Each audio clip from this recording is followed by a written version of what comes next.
La loi des 80-20, la loi de Pareto, vous en avez beaucoup entendu parler. Et pourtant, est-ce que vous savez vraiment en quoi ça consiste? Dans cette vidéo, je vais vous expliquer en quoi la loi de Pareto peut être très importante dans le SEO. Allez, on est parti. Bon, alors on va pas se mentir, la loi de Pareto, elle est assez simple. Ça veut tout simplement dire que 20% de vos actions vont faire 80% des résultats. Et dans la plupart des domaines, c'est vrai. Et c'est aussi le cas du SEO. Parce qu'il faut savoir que en SEO, si on apprend vraiment purement théoriquement toutes les pratiques SEO, on en a pour des plombes. C'est-à-dire qu'il faut d'abord commencer par créer son site, créer son contenu, optimiser son contenu, faire du netlinking, optimiser tout le côté technique de son site et faire plein d'autres optimisations techniques qui en fait vont prendre énormément de temps. Alors qu'en réalité, en SEO, il n'y a pas 500 000 trucs à faire pour que ça marche. On pourrait dire en SEO que le 20% des actions qui font 80% de la réussite, ça serait la création de contenu et le netlinking. En réalité, c'est ces deux actions qui sont le plus importantes en SEO. Et ce qui est marrant, c'est qu'il y a beaucoup de gens qui font du SEO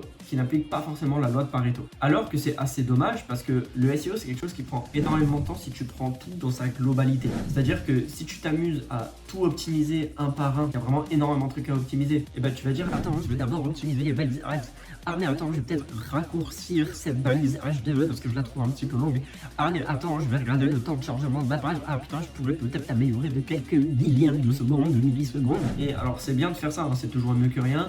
Mais est-ce que ça serait pas mieux plutôt d'utiliser ce temps pour trouver des liens en plus? Parce que même moi, et je suis déjà tombé dans le piège en fait de par exemple dire ok, je fais telle stratégie de contenu, je vais passer énormément de temps à optimiser les pages, à faire en sorte que vraiment il y ait des balises de partout, à faire en sorte que je n'oublie absolument rien, que je fasse une méta-description en mettant plein de variantes de mots-clés, donc tu perds grave ton temps, alors qu'en réalité, ce qui importe, c'est tu fais du contenu qui répond à peu près à l'intention de recherche, ok, et tu essayes d'avoir de l'autorité dessus. C'est à peu près ça qu'il faut faire, tu vois. Il n'y a pas non plus 36 000 trucs à faire. En réalité, le SEO, c'est pas quelque chose qui est super compliqué non plus, d'accord? Donc, si tu peux, et si tu as le budget, que tu as le moyen, que tu as le temps, consacre tous tes efforts sur ça. Maintenant, je vais quand même apporter une petite nuance.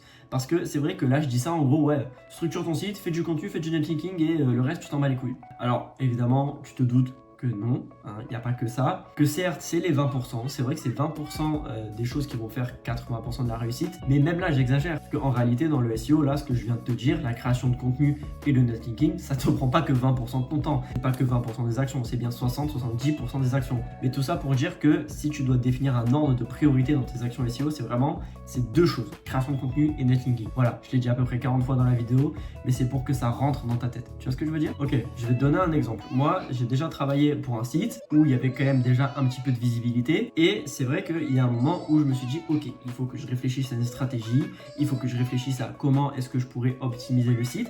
Et donc qu'est-ce que j'ai fait? J'ai fait un audit SEO. Sauf que l'audit SEO que j'ai fait, il y avait pas mal d'audits techniques dedans, d'accord? J'ai fait une liste de tous les problèmes qu'il y avait et je me suis dit je vais les résoudre un à un, sans forcément trop prioriser. C'était une mauvaise chose en fait, tout simplement parce que ok, t'optimises la vitesse de certaines pages, mais je vais pas te mentir que optimiser la vitesse d'une dizaine de pages, ça n'a pas fait bouger le site. Un seul truc, ça n'a pas du tout fait bouger le positionnement du site. Alors que quand j'ai commencé à faire par exemple du contenu sur certains mots-clés, à essayer d'améliorer la structure du site, à essayer de faire plus de contenu, faire par exemple une stratégie de cocon sémantique, donc voilà une création de cocon sémantique, bon c'est quelque chose dont j'ai déjà parlé dans une de mes anciennes vidéos, mais voilà, quand j'ai commencé à faire les vraies stratégies, les stratégies qui payent, et ben là d'un coup il y a eu plus de résultats, il y a eu des positionnements en plus, il y a eu des augmentations de trafic, etc. Et donc le délire c'est quoi? C'est que j'ai fait des optimisations techniques et ça n'a absolument rien fait, parce que certes c'est un facteur de ranking, mais c'est pas le majoritaire. C'est-à-dire que si ton site il charge relativement bien, c'est pas parce que tu vas l'optimiser de quelques millisecondes que tu vas être mieux positionné. Alors qu'à l'inverse, même si tu as du contenu qui est déjà ok, que tu as des positionnements qui sont déjà ok,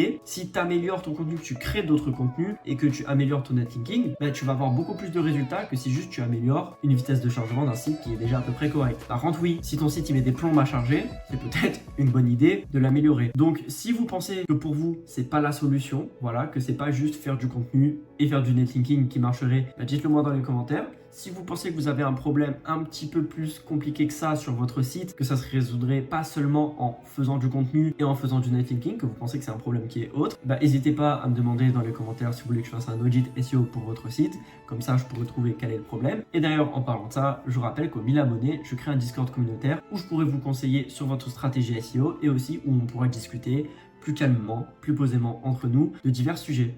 Enfin bref, je vous dis bonne journée ou bonne soirée.